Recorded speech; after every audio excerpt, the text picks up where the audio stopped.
First எடுத்தோன்னா அந்த கேயாஸா ஆரம்பிச்சு அந்த இண்டிவிஜுவல்ஸை காமிச்சு ஒரு குரூப், அந்த குரூப் வந்து இவ்வளவு கொலைகள்லாம் செய்யறாங்க.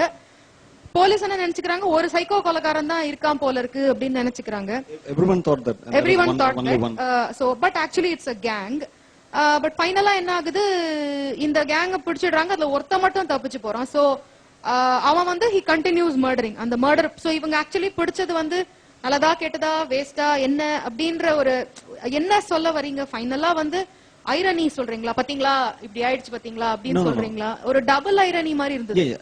What if I just want to say ஒரு இன்சிடென்ட் சொல்லி what if a person escaped and அந்த person வந்து what இன்னொன்னு சொல்றேன். ஒரு நந்தினிக்கோ எனக்கோ ஒரு இங்க இருக்கிற ஒரு ஏரியாக்கோ you are giving some explanations, no? That explanation you could have given in the film in voice over. So in the questions arise இருக்காது. I'm telling you that style without content, நம்ம போட்டோஷாப்ல போய் ரேம்ப் பண்ணி இந்த மாதிரி பண்றது, it's not a picture. It has no narrative structure. It has nothing. It is a bad film. இதுல யார் psycho அப்படின்னே தெரியல. குரூப்பா எல்லாரும் சேர்ந்து அட்டாக் பண்ணிட்டு இருக்காங்க. அப்புறம் அதுல இருந்து ஒருத்தர் சைக்கோவான்னு. You must make some research into சைக்கோஸ். இது இந்த சைக்கோ கில்லர்ஸ், சீரியல் கில்லர்ஸ் எல்லாருமே குரூப் சேரவே மாட்டாங்க. All over the history of psycho killers தனியா போவாங்க. ஸோ நீங்க ஆரம்பத்தில் இந்த கும்பலெல்லாம் சேர்ந்து எல்லாருமே சேர்ந்து ஒரு எலியை பிடிக்கிற லெவல்ல குத்துன்னு குத்திட்டு இருக்காங்க. ஸோ எனிவே இது வந்து நீங்க கண்டென்ட்டை கான்சென்ட்ரேட் பண்ணணும். ஒரு ஷார்ட் ஸ்டோரிஸ்லாம் எடுத்துட்டு இது எப்படி இது ஆரம்பம் நடு முடிவு அதை பார்த்துட்டு அப்புறம் உங்க ஸ்டைல் அதை பண்ணீங்கன்னாக்க ரொம்ப ஜோரா வருவீங்க. Thank you judges. So Naveen, judgesum special guestum சொன்ன நெகட்டிவ்ஸ் எல்லாம் பாசிட்டிவா மாத்தி அடுத்த ரவுண்ட் நீங்க வரணும் நான் உங்க வாழ்த்துறேன். Please take it. இன்னைக்கு இந்த நிகழ்ச்சியோட கடைசி போட்டியாளர் I welcome Balaji on stage.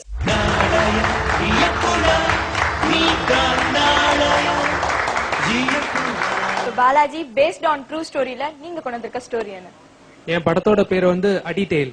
அடிடெயில் அப்படின்னா என்ன? நீங்களே அடிடெயில்ங்கிறது வந்து ஒரு கல்லி கிரிக்கெட் ஸ்லாங் டேர்ம். அது ப்ரொஃபஷனல் கிரிக்கெட்ல அந்த டேர்ம் யூஸ் பண்ண மாட்டாங்க. நம்ம ஊர் பசங்க சேர்ந்து கண்டுபிடிச்ச ஒரு டேர்ம் அது. அது என்னன்னா, ஒருத்தர் பேட்டிங் ஆடிட்டு இருக்கும் போது நீ ஆடினது போதும் நான் வந்து ஆடுறேன் அப்படின்னு சொல்றத வந்து அடிடெயில் கொடுக்கறது அப்படின்னு சொல்லுவாங்க. So basically the meaning, the point of keeping this title is stopping somebody from playing. அதுதான் இதோட அர்த்தம்.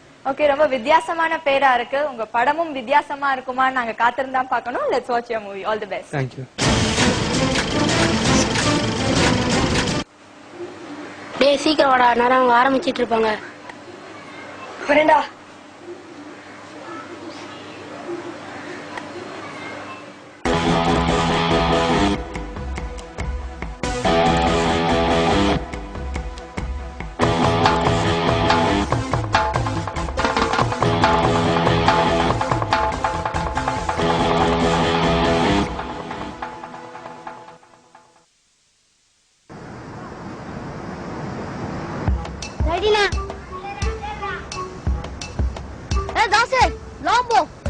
இந்த முண்டில லாங் போட முடியல. நான் போனா போனா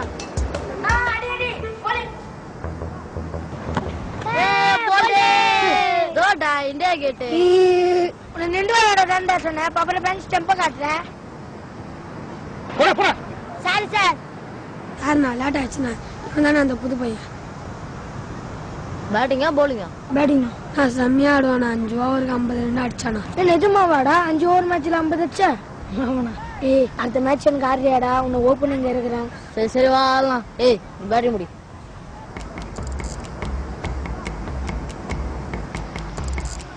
சார் சார் கொஞ்சம் தள்ளி உட்காருங்க சார், பால் போடும். தெரியும் போ.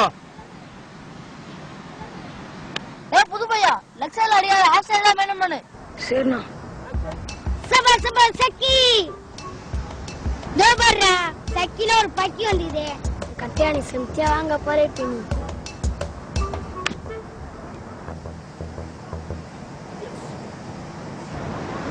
ஆள் உட்கார்ந்து இருக்காங்கல்ல, அறிவில்ல? சாரி சார், நான் பேசணும் சார். அங்க உட்கார வேணாம். நான் ஏன் உட்காரன்னு சொல்றதுக்கு நீ யாரா? எடுத்துக்கால் பண்ணுங்க முதல்ல. இந்த போலீஸை பிடிச்சி கொடுத்துருவேன். பால் சார். பாலும் கிடையாது, ஒரு மண்ணாங்கடையும் கிடையாது. போடா பாப்பா. Sir sir. ஏய், நான் தான் லெக்சர்ல அடி வேணாம்ல. ஏடா ஆச்சா? இப்ப யாரா பால் வாங்கி தருவா? நீ நான் வாங்கி தருவா? நான் சொன்ன இங்க போட்டாருனா அந்த பக்கம் வச்சிட்டேன். அங்க போட்டா விட்டுற வேண்டியதானே? டெல்லுக்கார நீ புல்ஷாட் அடிக்கிறா? ஏய் டீச்சரா வாங்கடா போலாம்.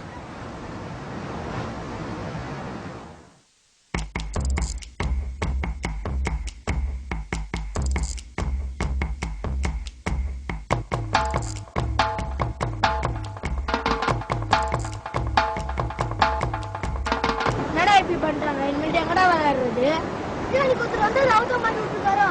இதுதான் அப்பயே அடிச்சுக்கிட்டேன். எல்லாம் இதனாலதான். அவன் என்னடா செய்வான் பாவம். அவர் ஒருத்தர் சொன்னதுனால பீச்சில் விளையாட கூடாதுன்றாங்களா? வாங்கடா பக்கத்துல எங்கேயாச்சும் கிரவுண்ட் இருக்கான்னு பாடா.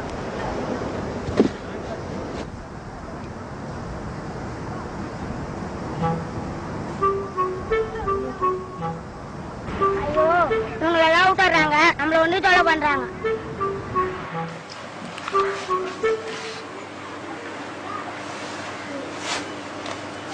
அம்மா எங்கடா? கோமதி அக்கா வீடு வரைக்கும் போயிடறாங்கப்பா. அம்மா காசு எங்கடா வைப்பாங்க? தெரியாதுப்பா.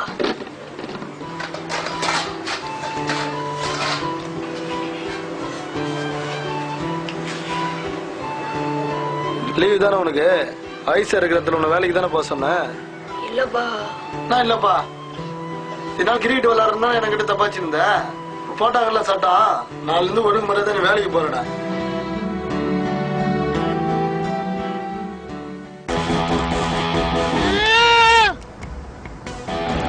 நம்மள எவ்வளவு நாள் தானே அடிக்க வைப்பாங்க? இது யார் இடம்? நம்ம இடம். யார் ஆடணும்? நம்ம இடம். உள்ள இறங்கி என்ன வேணா பக்கத்துக்கு நாலடி. யார் வரா?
சார் ரூல் போட்ட பிறகு இந்த மாதிரி நடக்குதுன்னா உங்க கவனக்குறை தானே சார் காரணம்.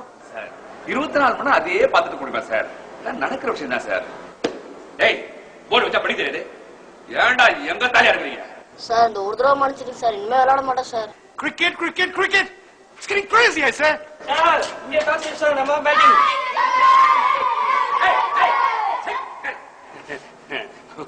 ஒண்ணு இல்ல சார், நீங்க பேசுங்க சார். பீச்சோட சாங்கிட்டியே போயிடுச்சு சார். பப்ளிக்கால ரிலாக்ஸ் பண்ண முடியுதா? பீச் உங்களுக்கே சொந்தமாடா? என்ன வேணா பண்ணுவீங்களா? அதான் சார் நான் கேக்குறேன். பீச் உங்க மட்டும் சொந்தமா? சுனாமி வந்தப்போ எல்லாம் சேர்ந்து போனாங்க. இப்ப மட்டும் உங்களுக்கு சட்டம் எங்களுக்கு சட்டமா?